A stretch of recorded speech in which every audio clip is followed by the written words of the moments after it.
Hello, welcome back to Tactical Tuesday with Johnny Tiger. The date is August 4th, 2020, and we are back to talking about the difference between self-defense and martial art. And today we're going to be talking about striking. Now, just to clarify, striking is not just boxing. Striking is striking with elbow, striking with knee, striking with foot, striking with heel, striking with forearm, etc., etc. Last episode, or last self-defense episode, we covered the difference in mindset when it comes to self-defense and martial art. Next episode, we'll be talking about difference when it comes to grappling and wrestling.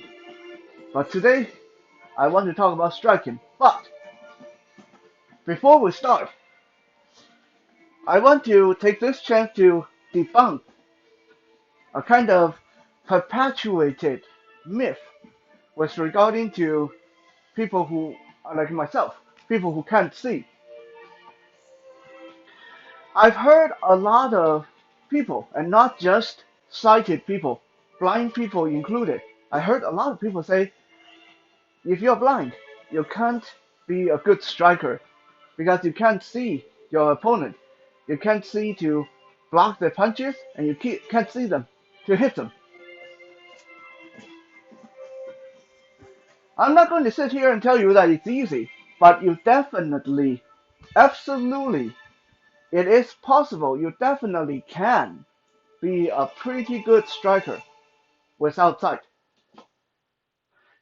Is it harder work? Yes, it is definitely harder work.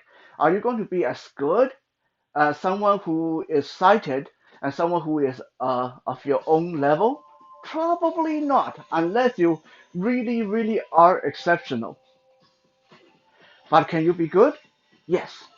If you just ask anyone who sparred against me before, I don't think any one of them would tell you that Johnny Tiger is a bad striker because he's blind. First, about blocking. I can't see. I can't see a punch coming to block them. Well, guess what?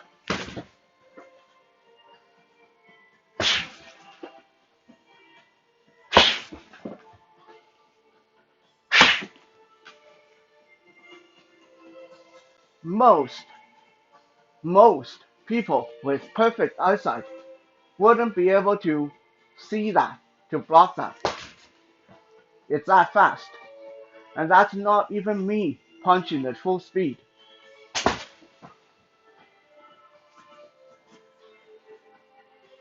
An average human punch can travel over 7 meters a second. Get that? 7 meters a second. That's just the punch of an average person.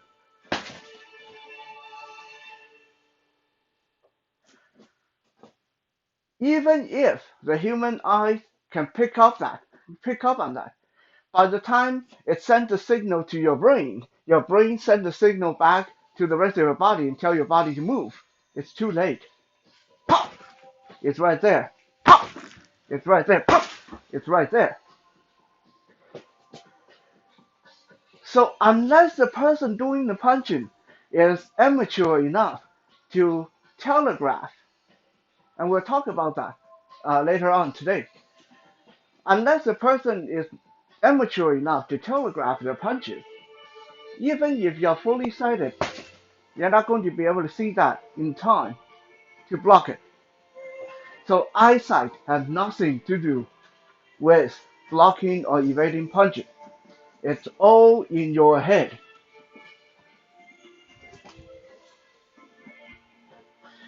Number two, I can't see them, so I can't know where to hit them. Well, that's just a load of balderdash, because for them to hit me, they have to come to range. If I'm going to Now, if I'm going to say standing here in the middle of the room, and someone say, "Can you see me? Can you come hit me?" And that person is moving around, yeah, probably not. I'll have a hard time following him around trying to get a good hit in on him.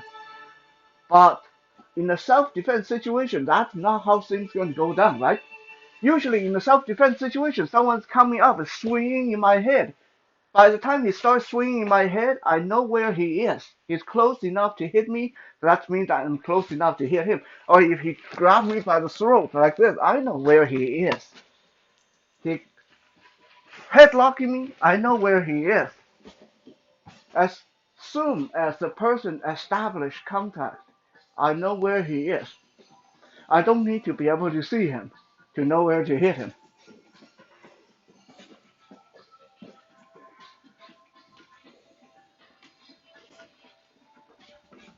So some of you may say, well, how about the kind of opponent that just hit you once and then they run away, hit you and run away?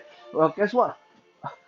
Some of my students, some of my training partners, some of my sparring partners have learned that doing that is the safest way when they fight me.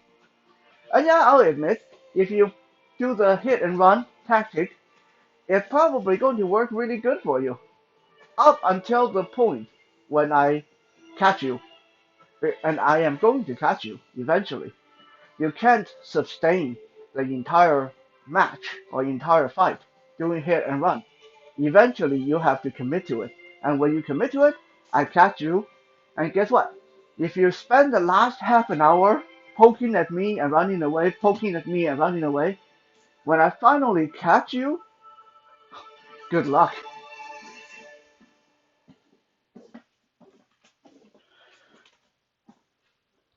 Now, back to the topic at hand.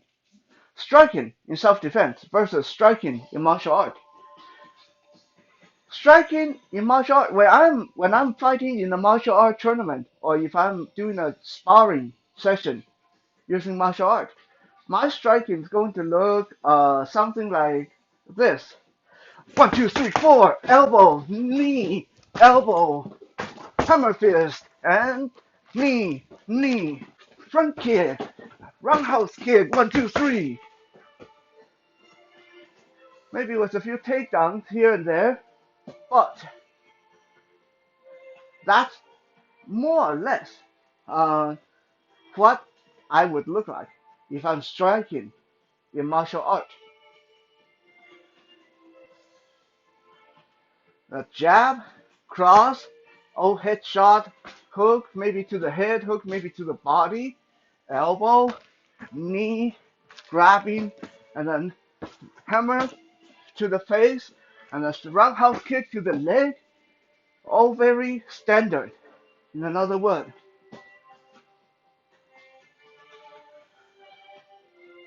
now if I am to be doing striking in a self-defense setting, let me show you what it might look like.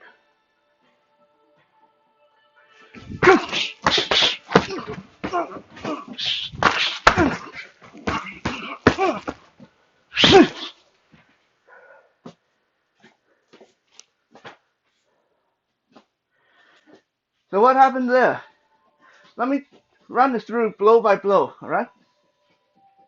In self-defense striking, whipping my hand into the groin, the same hand come out into the face, following through the same elbow right to the throat, grabbing the ear, pull it down, knee to the groin, cuff the back of the head, punch into the face while I hold onto the back of the head, and then elbow right into the face. How is that different from what I do in martial art? When I'm doing martial art, my goal is to dominate the match, to get my opponent to tap out, to submit, or at the most get a knockout or TKO.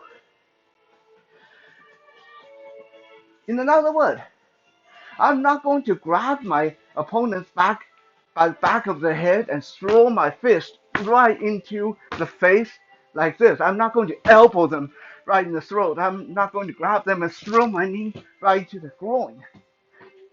I'm not going to whip my hand into the groin and an elbow in the neck like that. Because that's, well, not nice. I want to win, but I don't want to kill them. I don't want to put them in the hospital unless they leave me no choice. In the self-defense situation, however, I'm not looking for points. I'm not looking for that headshot. I'm not looking for that big cross. I'm not looking for that hook. I'm not looking for that beautiful roundhouse kick. I'm not looking for that spinning hammer fist. I don't need any of that.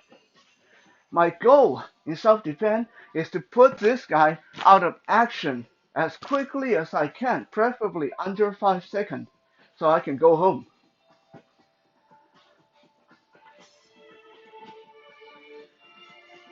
Last episode, we talked about there were 5 mindset, the 5 don'ts in mindset regarding the self-defense. Today, we are going to follow the same format and talk about the 7 don'ts when it comes to striking in self-defense. Don't number 1, don't kick high. Don't do something like this, kicking into the rib or front kick into the chest or stomach. Okay, that's silly. Bruce Lee, who was famous for his flying kick, once said that if he was in a real fight, he would never kick high. Because to try to kick high is it's almost as stupid as trying to punch someone on the foot with your fist. Your legs are down here. Kick them down here. Right? If I kick high, he can probably block it with his arm or with his hip bone. But if I throw my kick in low and low and low, I can keep throwing that into the side of his knee or his ankle until he's out of action. Right? If I do this beautiful front push kick, I risk getting my ankle grabbed by his hand because I kick too high. But if I take that same push kick and throw it right into the front of his leg, I can boom, boom, boom, boom. I can keep that up. Keep throwing that into his ankle, his shin. He's not going to be able to grab my leg. And I can keep this up for a long time. So don't, number 1, don't kick high. Don't, number 2, don't use your fist. I'll admit this one is really hard. Even for myself, who was supposed to know this stuff, the few times I got into scuffle out there, my instinct was to use my fist, which is really a big no-no. Now this is pretty soft. Huh? I can punch Bruce on the head all day. But an average human skull is about as dense as a bowling ball, which means you don't want to match your fist up against that unless you are some kind of grand karate master who's made a living beating boulders, breaking wood with your fist. So don't, number 2, don't use your fist. Yeah, if you mess up your knuckles, you break your hand, when you throw that first punch at someone's head, then you're going to spend the rest of the fight kind of being at a disadvantage. We don't want that.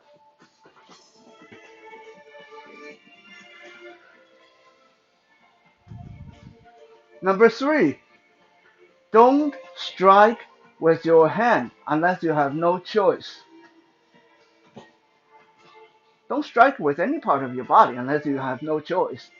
So if I go into a striking situation in self-defense, I'm going to be sure, even if I start out with my open hand or my elbow, my eventual goal is to take something that I can hit them with Doesn't mean that I'm going to deploy this and kill them with my knife. But if I take this knife out but not deploy it, I can use this hard handle to hammer, hammer, hammer. Okay? If I use my palm, if I use my elbow, if I use my knee, if the person is really, really good or really high or really drunk, they may be able to uh, uh, uh, deal with that. They may be able to push past the pain. But if I have a hard metal object in my fist and I hammer this into their collarbone, hammer this into their cheekbone, I don't even need to be fancy about it. Huh? I can end the fight a lot faster than striking with my elbow, striking with my head, striking with my forearm, etc., etc. Keep in mind, this one, you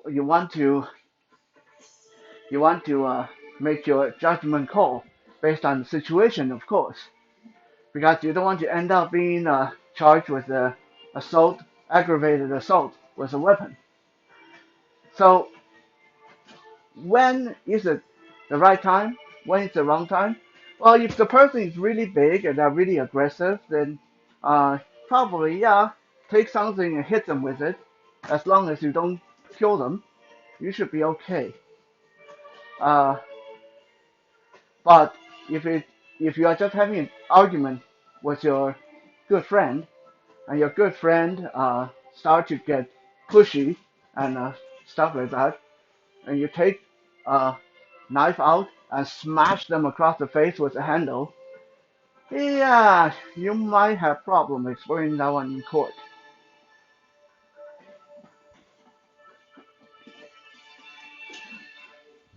Number four, don't telegraph.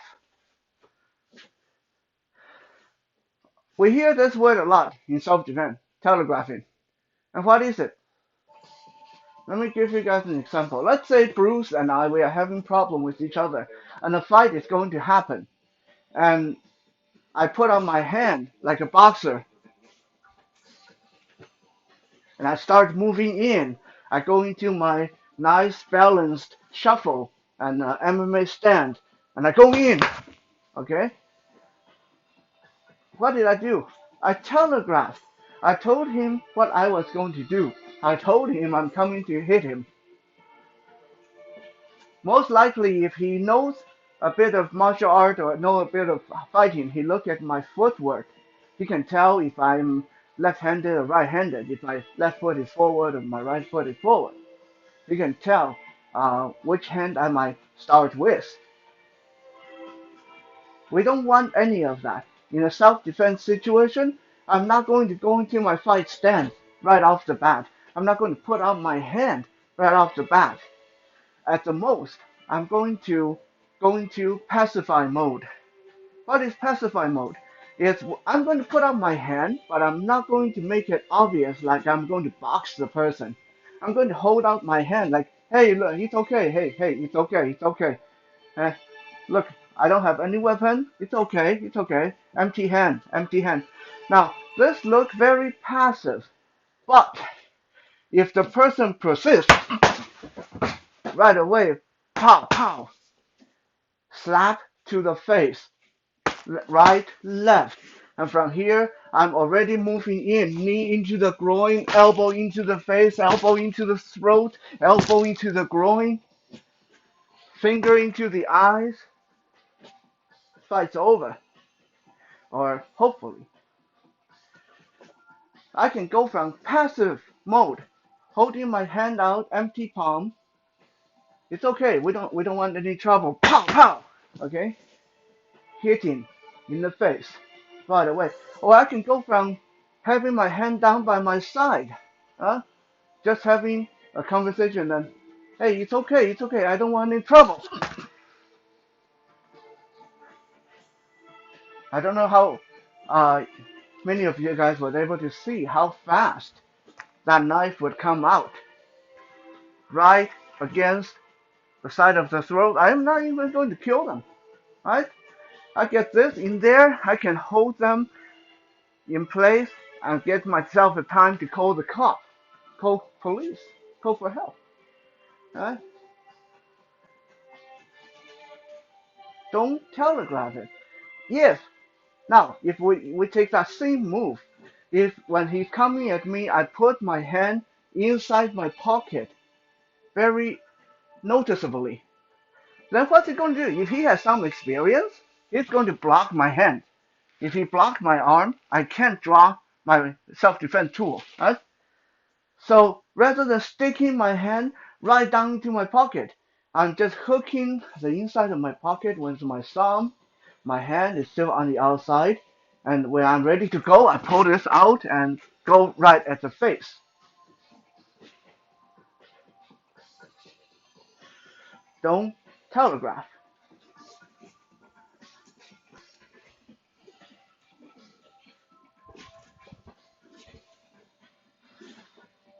Number 5, don't stop until it's over.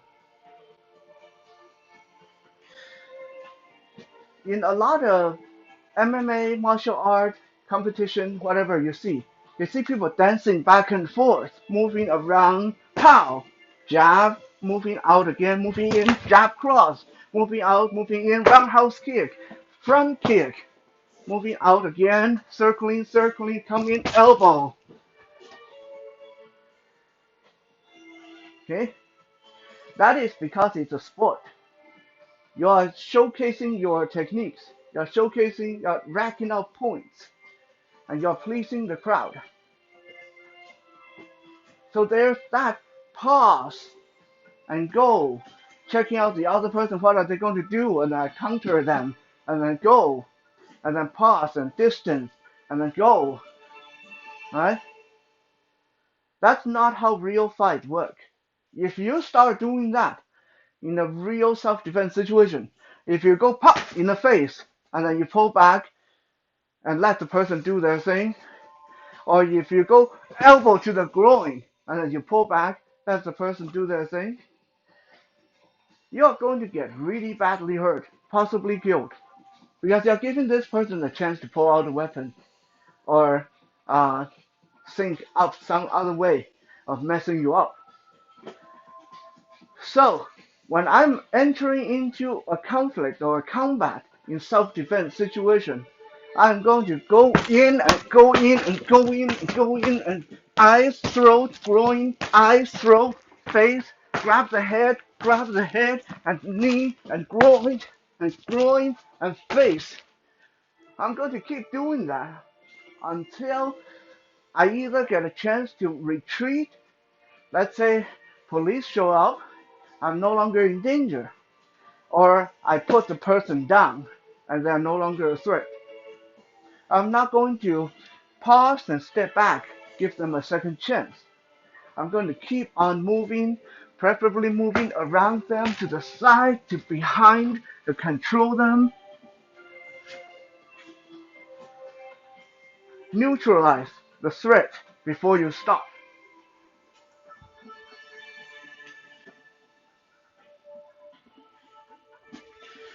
Number 6, and this one sounds ridiculous, I know, but don't forget to block.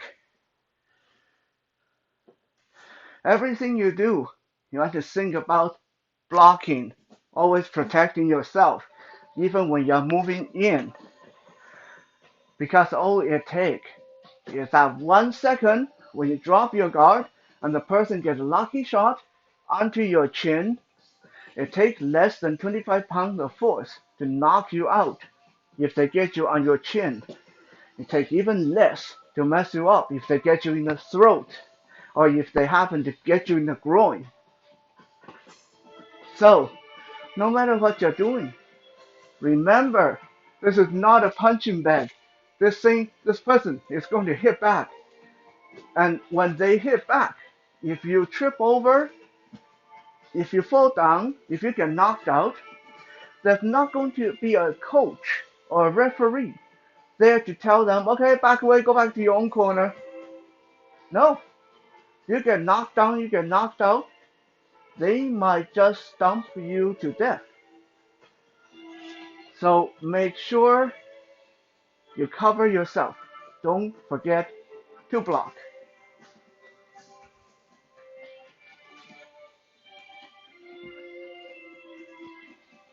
Last but not least, don't waste energy.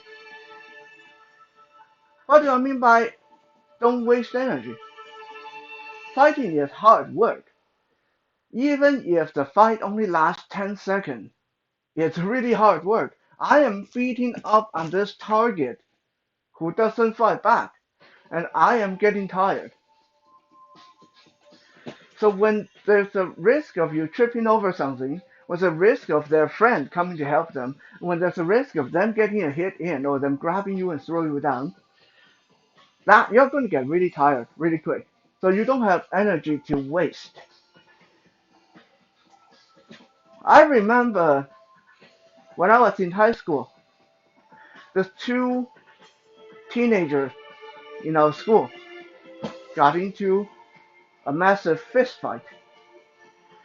And one of the guys who was really big and muscular ended up losing the fight because he wasted a lot of energy hitting places that didn't count for anything. Basically, what he did, he rushed the other person, he grabbed them around the neck, and from here, we were thinking, those of us who were watching the fight, we were thinking, okay, that's it, the smaller person is going to lose. But what did the big person start doing? He started punching into the shoulder, punching into the back, like that. He started punching like crazy into the arm, onto the person's back.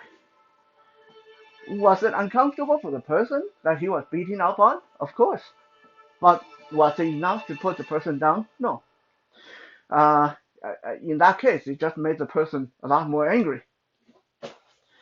So, unlike in a boxing match, unlike in a martial arts match, where I can actually try to rack up extra points by getting that punch into the chest or onto the chin or that jab, that light little jab,